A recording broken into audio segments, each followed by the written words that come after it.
Drugs party జరిగింది, rave party జరిగింది, దాంతోపాటు ఇతర అసాంఘిక కార్యక్రమాలు జరిగాయి. అందులోనూ ఈ డ్రగ్స్ పెడ్లర్స్ ముగ్గురు ఉన్నారు. వారు డ్రగ్స్ పెడ్లర్స్ అని రూఢీకరించుకున్న తర్వాత మాత్రమే వారిని అరెస్ట్ చేశారు. ఎందుకంటే నేరం వీళ్ళు ఒప్పుకున్నటువంటి సిచ్యువేషన్. మిగతా వాళ్ళందరూ కూడా కన్జ్యూమర్స్ ఇన్వైటీస్. ఆ పార్టీలో మేము పిలిస్తే మేము పాల్గొన్నాము, కానీ అక్కడ ఏం జరిగిందో మాకు తెలియదు అన్నట్టు కూడా వారు చెప్పారు. అయితే పోలీసులు మాత్రం వారు చెప్పినటువంటి కహానీలన్నీ వినలేదు. యాజ్ పర్ రూల్ ప్రకారం వాళ్ళందరినీ కూడా అదుపులోకి తీసుకున్న తర్వాత వాళ్ళ డీటెయిల్స్ తీసుకున్నారు. ఎవరైతే అనుమానాస్పదంగా ఉన్నటువంటి వారి యొక్క ఉన్నారో వాళ్ళ యొక్క బ్లడ్ శాంపుల్ తీసుకున్నారు. ఇప్పుడు ల్యాబ్కి వెళ్ళింది కాబట్టి ఆ రిపోర్ట్స్ వాళ్ళు వస్తాయి. ఎవరెవరు ఈ డ్రగ్స్ సేవించారన్న దానిపై కూడా ఒక క్లారిటీ వస్తుంది. అదొక పక్క అయితే చాలామంది కూడా కొన్ని పర్సనల్గా మాట్లాడిన తర్వాత పార్టీలో పాల్గొన్న వారు కొన్ని డీటెయిల్స్ వాళ్ళు చెప్పారు. ఎక్కడెక్కడ వారు అసభ్యంగా ప్రవర్తించారు, కొంతమంది ఏ ప్లేసుల్లో అని వారి డీటెయిల్స్ అంతా కూడా తీసుకుని వారిని కూడా క్వశ్చన్ చేయడానికి రంగం సిద్ధమై ఉన్నారు. ఈ రోజు నుంచి కొంతమందిని మరొకసారి విచారణకు పిలిపించే అవకాశం ఉంది. ఒక్కొక్కరిని పిలిపించిన తర్వాత పూర్తి స్థాయిలో ఎంక్వైరీ చేసిన తర్వాత ఇంకా ఎంతమంది పైన కేసులు పెట్టాలి, ఇంకా డ్రగ్స్ కేవలం వీళ్ళు మాత్రమే తెప్పించారు, ఇంకా ఎంతమంది సేవించారు, రేవ్ పార్టీలో పాల్గొన్నటువంటి వారు ఎవరు, ఈ సెక్స్ లోపల అక్కడ ఏం జరిగింది, అసాంఘిక శృంగార కార్యక్రమాలు చాలా జరిగాయని భావిస్తున్న నేపథ్యంలో అక్కడ ఇతర మహిళలు ఎంతమంది వచ్చారు, వారు ఏం చేశారన్న దానిపై కూడా కూపీలాగుతున్నారు. ఎటు తిరిగినా కూడా ఈ మూడు అంశాలపైనే తిరుగుతుంది కేసు అంతా. Sex racket and drugs rocket and rave party. So ఇవంతా కూడా కేంద్ర బిందువుగా ఉన్నటువంటి వాసు ఇంపార్టెంట్ కాబట్టి వాసుని అందుకే క్వశ్చన్ చేస్తున్నారు. వాసు ఎంతమందిని మోడల్స్ హైదరాబాద్ నుంచి కానీ ఇటు ఆంధ్రప్రదేశ్ నుంచి కూడా కొంతమందిని బెంగళూరు పార్టీకి పిలిపించారు కాబట్టి ఆయనే ఫ్లైట్ టికెట్లు కూడా బుక్ చేశారు.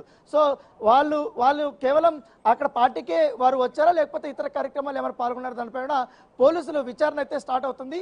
ఎలక్ట్రానిక్ సిటీలో ఉన్నప్పుడు ఆ కేసు కొంచెం పక్కదోవ పట్టే విధంగా కూడా వివరించారు. ఎందుకంటే చాలా మంది తప్పించుకున్నారని కూడా చెప్తున్నారు. ముఖ్యంగా కర్ణాటకకు చెందినటువంటి రాజకీయ వారసులు కొంతమంది ఉన్నారు. వారందరూ ఈ కేసు నుంచి బయటకు వెళ్ళిపోయారని కూడా కొంతమంది చెప్తున్న నేపథ్యంలో ఈసారి ట్రాన్స్పరెంట్ గా ఎంక్వైరీ చేయాలన్న ఉద్దేశంతోనే ఈ కేసుని అక్కడ బదిలీ చేయించుకొని ఈ యొక్క విచారణ అయితే ప్రారంభించిన నేపథ్యం పడుతుంది. రానా, నటి హేమ కూడా బ్లడ్ శాంపిల్స్ ఇచ్చినట్లుగా సమాచారం అందుతోంది. నేను అసలు ఆ పార్టీకే వెళ్ళలేదు అంటూ కూడా అటు కుకింగ్ వీడియోస్ రిలీజ్ చేసిన సందర్భాలు ఉన్నాయి. అదేవిధంగా నేను ఫామ్ హౌస్ లో చిల్ అవుతున్నాను అంటూ కూడా ఒక వీడియోని రిలీజ్ చేశారు. అందులో నేను లేను అంటూ బుకాయించే ప్రయత్నం చేశారు. ఇప్పుడు బ్లడ్ శాంపిల్స్ ఇవ్వడానికి గల కారణాలు ఏంటి? నిజంగానే బ్లడ్ శాంపిల్స్ ఇచ్చారా తను? అసలు ఈ ఎంటైర్ ఎపిసోడ్లో హైలైట్ ఎపిసోడ్ ఏదంటే నటి హేమది అని చెప్పవచ్చు. తన సహజ నటన మామూలుగా చూపించలేదు. ఆమె చేసినట్టు ఆ సహజ నటన వల్ల చాలామందికి ఆ కేసులు చుట్టుకున్నటువంటి నేపథ్యంగా పడుతుంది. ఈమె చేసినట్టుగా కొంతమంది వీడియో రిలీజ్ చేశారు. వాళ్ళ ఇండ్లకు వాళ్ళకి కానీ వాళ్ళ ఫ్రెండ్స్కి కానీ నేను పార్టీలకు పోలేదు, నేను ఇక్కడ ఉన్నాను కూడా కొంతమంది అలాగే కూడా వీడియో రిలీజ్ చేశారు. దీనిపైన పోలీసులు చాలా ఆగ్రహం వ్యక్తం చేశారు. పొద్దున్నే ఎప్పుడైతే హేమ ఆ పార్టీలో ఉందనేసి ఇన్ఫర్మేషన్ వచ్చిందో బయటకు వచ్చిన తర్వాత ఈ మొత్తం ఆమెని కాంటాక్ట్ అవ్వడానికి చాలా మంది కూడా ప్రయత్నించారు.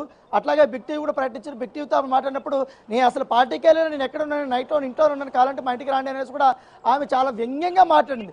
తర్వాత గంటకి ఆమె వీడియో చేసి పంపించింది. నేను చాలా చిల్ అవుతున్నానండి, మా ఫామ్ హౌస్లో ఉన్నాను, అదే మొయినాబాద్లో ఉన్నటువంటి ఫామ్ హౌస్ అని చెప్పింది. మొయినాబాద్లో అటువంటి లగ్జరియస్ ఫార్మ్ హౌస్లు ఎక్కడా లేవు. రిసార్ట్లు ఉండొచ్చు కానీ అంత లగ్జరియస్ ఫామ్ హౌస్లు లేవు. కానీ ఈమె నేను చిల్ అవుతున్నాను, వీకెండ్ కదా అనే టైప్లో ఆమె రిలీజ్ చేసింది. తర్వాత మరొక గంటకి పోలీసులు ఆమె వీడియో చూసిన తర్వాత అసలైన ఫోటోని రిలీజ్ చేశారు.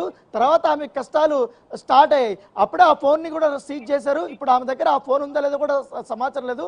పోలీసు అదుపులో ఫోన్ ఉన్నట్టుగా తెలుస్తుంది. తర్వాత ఆమె పైన ఈ కేసును మిస్లీడ్ చేసే విధంగా కూడా వ్యవహరించింది కాబట్టి ఆమె పైన మరొక కేసు కూడా నమోదైనట్టుగా తెలుస్తుంది.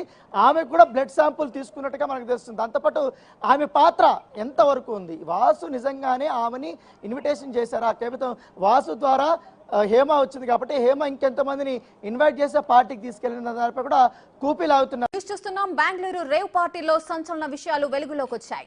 రేవ్ పార్టీలో డ్రగ్స్ దొరకడంతో సెక్స్ రాకెట్ నిర్వహించుంటారని పోలీసులు అనుమానిస్తున్నారు. ఆ కోణంలో పోలీసులు దర్యాప్తు చేస్తున్నారు.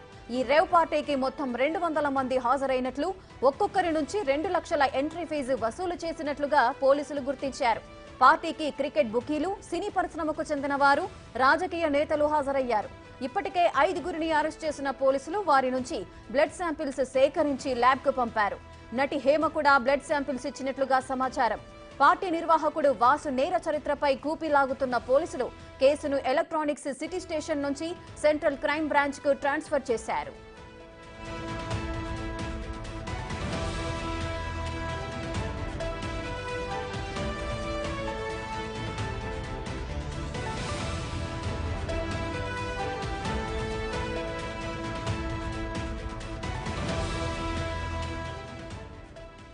రైట్గా బెంగళూరు రేవ్ పార్టీలో సంచలన విషయాలైతే వెలుగులోకి వస్తున్నాయి. ఇదే విషయానికి సంబంధించిన పూర్తి డీటెయిల్స్ మా ప్రతినిధి రానా అందిస్తారు. రానా, రేవ్ పార్టీలో డ్రగ్స్ దొరకడంతో సెక్స్ రాకెట్ కూడా నిర్వహించి ఉంటారంటూ కూడా పోలీసులు అనుమానాలు వ్యక్తం చేస్తున్నారు. దీనికి సంబంధించిన అప్డేట్స్ ఏంటి? బెంగళూరు రేవ్ పార్టీలో మరొక కొత్త కోణమే అని చెప్పుకోవచ్చు. ఇన్ని రోజులు డ్రగ్స్ పార్టీ అలాగే రేవ్ పార్టీనే జరిగింది. ఇప్పుడు సెక్స్ రాకెట్ అనేది కూడా కొత్త పదం అనేది బయటకు వచ్చిన నేపథ్యంగా పడుతుంది. ఎందుకంటే దాదాపు ఆ పార్టీలో 35 నుంచి 40 మంది దాకా కూడా యువతులు పాల్గొన్నారు. దాంతోపాటు ఉదయం నుంచి వచ్చే 24 గంటల పాటు ఈ పార్టీ జరిగింది కాబట్టి వస్తూ పోతున్నటువంటి సంఖ్య చాలా ఎక్కువగానే ఉంది. దాదాపు 200 మంది పైగానే ఈ యొక్క పార్టీలో పాల్గొన్నట్టుగా మనకు సమాచారం ఉంది. ఈ పార్టీలో బర్త్డే పార్టీలో ఎంట్రీ ఫీజే దాదాపు 2 లక్షలు ఉంది. దాంతోపాటు కొంతమంది స్పెషల్ ఇన్వైటీస్ ఉన్నారు కాబట్టి వారికి ఎటువంటి రుసుము అనేది వారు పెట్టలేదు. వాసు బర్త్డే కాబట్టి ఆయన నిజమైన బర్త్డేనా లేకపోతే బర్త్డే పేరుతో ఈ యొక్క కార్యక్రమాన్ని నిర్వహించారన్న దానిపై కూడా పోలీసులు కూపీ లాగుతున్నటువంటి నేపథ్యం కనపడుతుంది. ఇంత భారీ స్థాయిలో ఇంత బెడాబాబుల్ని, సినీ ప్రముఖుల్ని, దాంతోపాటు వ్యాపారవేత్తల్ని, రాజకీయ నాయకుల్ని వీళ్ళందరూ కూడా ఈ పార్టీలో పాల్గొన్నారు కాబట్టి దీంట్లోనే అక్కడ పెద్ద ఎత్తున మోడల్స్ కూడా వచ్చారు కాబట్టి దాంతోపాటు చిన్న చితకా వేసే ఎవరైతే నటీమట్లు ఉన్నారో వారు కూడా అక్కడ ఉన్నారు. చిన్న చిన్న వేషాలు వేసే వారు అందరూ కూడా. దాంతోపాటు యూట్యూబ్ ఇన్ఫ్లుయెన్స్ కూడా చాలా మంది కూడా ఆ పార్టీకి వెళ్ళారు. సో ఈ నేపథ్యంలో వారందరూ కూడా అక్కడ ఏం చేశారు, కేవలం పార్టీ కోసమే వెళ్ళారా, ఇతర కార్యక్రమాలు ఏమైనా చేశారన్న దానిపై కూడా పోలీసులు పూర్తి స్థాయిలో విచారిస్తున్న నేపథ్యం కనపడుతుంది. వాసు గతంలో కూడా ఈ ఐపీఎల్ సంబంధించిన బెట్టింగ్ వ్యవహారాలు కానీ ఎక్కువగా ఆయన నడుపుతున్నట్టు ఒక బుక్కీ లాగా ఆయన మారిపోయాడు. ఇతర అసాంఘిక కార్యక్రమాలు చాలా వరకు కూడా వాసు చేశారు కాబట్టి ఇప్పుడు వాసు బర్త్డేకి ఇంత పెద్ద స్థాయిలో ఇంతమంది ప్రముఖులు ఎందుకు వచ్చారు, ఆయన ఎంతమందిని ఇన్వైట్ చేశారు, ఎంతమంది స్వతహాగా వచ్చారన్న దానిపై కూడా వారు పూర్తి స్థాయిలో కూపీ లాగుతున్నారు.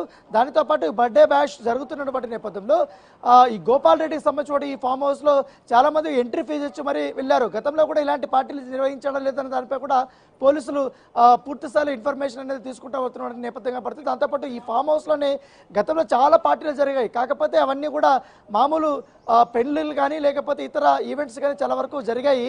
కాకపోతే ఇలాంటి రేవ్ పార్టీలు అనేది గతంలో జరిగాయి లేదని దానిపైన సంవత్సరం నుంచి అక్కడ జరిగినటువంటి ఈవెంట్ల యొక్క డీటెయిల్స్ అంతా కూడా అక్కడ పోలీసులు తీసుకున్నారు.